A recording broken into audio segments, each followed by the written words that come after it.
Olá, bom dia, bem-vindos à nossa meditação do dia 16 de dezembro. Nós continuamos meditando sobre as 9 lições do Nine Lessons and Carols da Igreja Anglicana. São então as lições e os cânticos de Natal que são então vocês podem acompanhar no YouTube. Até a família real compareceu recentemente a Westminster para o rei Charles e o príncipe e a princesa de Gales, assim que as crianças também, para o concerto de Natal, que é muito característico da igreja anglicana e das igrejas evangélicas e protestantes da Inglaterra. Hoje estamos falando da terceira lição, que se encontra em Isaías capítulo 9. O povo que andava em trevas viu uma grande luz, e sobre os que habitavam na região da sombra da morte resplandeceu a luz. Este foi o verso 2 do capítulo 9 de Isaías. O texto segue, então, no verso 6, nos versos 6 e 7. Porque um menino nos nasceu, um filho se nos deu, e o principado está sobre os seus ombros, e o seu nome será maravilhoso, conselheiro, Deus forte, Pai da eternidade, príncipe da paz. Do incremento deste principado e da paz não haverá fim sobre o trono de Davi, e o seu reino para o firmar e o fortificar em justiça e em juízo, desde agora e para sempre. O zelo do Senhor dos Exércitos fará isso. Essa profecia de Isaías, então, um profeta que viveu no século 8 a.C., é então interessante, muito interessante. O pano de fundo desta profecia é então a invasão da Assíria, que vai destruir completamente o reino de Israel, o reino do norte. E os primeiros a sofrerem com a invasão dos assírios vão ser então as tribos que estavam no norte de Israel, o que na época de Jesus eles chamavam de Galileia. Essas são as pessoas que vão sofrer com esta invasão. Inclusive, no texto que precede esse texto aqui, o texto do capítulo 8 de Isaías, diz que o povo que andava na região da sombra da morte viram então brilhar uma grande luz.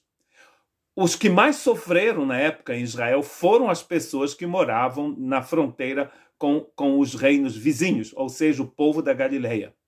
E interessante que vai ser nesta região que o Messias vai começar então o seu ministério.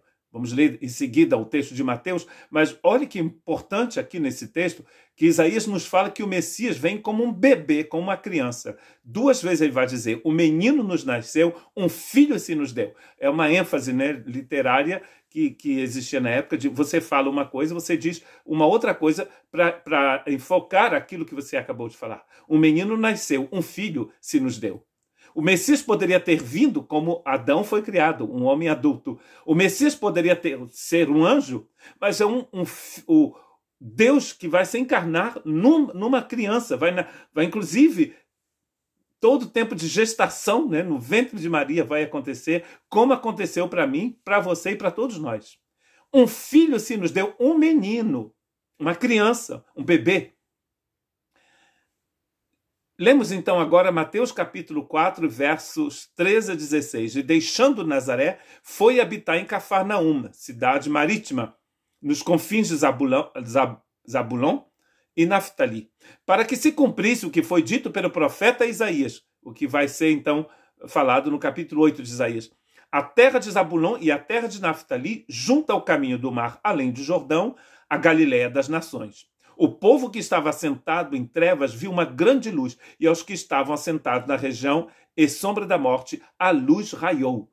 Muito importante, os que mais sofreram na época em que os assírios invadiram e destruíram Israel, porque eles vão destruir aproximadamente 10 anos depois da invasão do território da nação, do reino de Israel, eles vão destruir a capital de Israel, que na época era Samaria, das 10 tribos do norte. Os que mais sofreram foram aqueles que estavam na região da Galileia. São os que vão ver a luz brilhar também muitos séculos depois. Praticamente todo o ministério de Jesus foi realizado na Galileia. E muitos deles eram daquela região mesmo de Cafarnaum. A luz brilhou. Deus, vindo a esta terra, não vai morar em Paris, não vai morar em Roma, nem em Londres, que na época não era nada, né? Mas em nenhuma grande cidade do Oriente Médio. Ele vai nascer em Belém e o seu ministério vai começar no lugar em que as pessoas estavam sentadas nas trevas, sentadas na escuridão, desesperadas. Ficar sentado sem se movimentar é sinônimo de não ir para frente, não é? Por isso que Paulo está dizendo: caminhem, andem de maneira digna do Senhor. É preciso ir para frente. Às vezes ele até manda a gente correr. Quando você fica sentado, prostrado nas trevas, é porque você perdeu toda esperança. Aquelas pessoas que estavam sentadas na escuridão, uma luz vai brilhar, porque o menino nos nasceu. É o que ele está dizendo aqui. E Filipenses capítulo 2:7 nos diz: mas aniquilou-se a si mesmo, tomando a forma de servo, fazendo-se semelhante aos homens. Quando Jesus morre e depois ressuscita, ele ressuscita num corpo parecido com o nosso. A humilhação do Senhor aqui, Todo-Poderoso. Muita gente pensa que ter poder é estar sentado num trono e trovejar de um lado para o outro, usar uma espada para cortar a cabeça daquele que não concorda com você. Deus demonstra o seu poder e a sua graça se tornando um bebê no ventre de Maria. O texto também nos diz que o seu reino não terá fim. E eu vou ler um outro texto de Isaías também. Isaías capítulo 11, versos 1-5. Porque brotará um rebento do tronco de Jessé, e de suas raízes um renovo frutificará. E repousará sobre ele o Espírito do Senhor, e o Espírito de sabedoria, Espírito de inteligência, Espírito de conselho, Espírito de fortaleza e Espírito de conhecimento, Espírito do temor do Senhor. Os 7 Espíritos que são de que fala Apocalipse. Estão aqui.